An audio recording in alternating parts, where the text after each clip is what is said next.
भौणी मान मोर नमस्कार।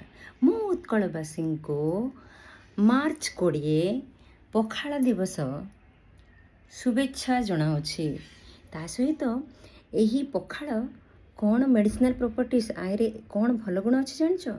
घुमुरु जानिच, घुमुरु जो खरा दिन रे झाड़ बसी से झाड़टा बाहर को न जाई चर्म भितर रही सान सान घुमुर जाक हो जाए, लाल होइकी थाए जो कुंडिया हुए जलैब टिके प्रोब्लेम आका हेले एटा कमिबा पई फास्ट देह को ठंडा करिबा पई एही पखाळर तोराणी जो थाए सही तोराणीटा पिउंतु। गोटे टिप आउ गोटे एई घुमुरु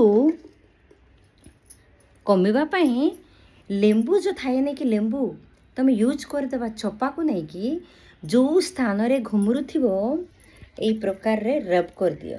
देख मोर आंगुठीटा एमती जदि घुमुरु एई स्थान रे अच्छी एमती रब कर दियो, बस सेतिकी कमुची मते मात्र कमिला। आपन ट्राई करके देखंतु झाड़ जो स्थान रे बसी जीव बाहर को जीव नहीं से स्थान रे हुए हला। एतिकिरे मु विदाय नछि। भूल भटिका कहिथिले क्षमा करंतु। आज हमर पखाळ दिवसर उत्कलवासी को शुभेच्छा जनावछि।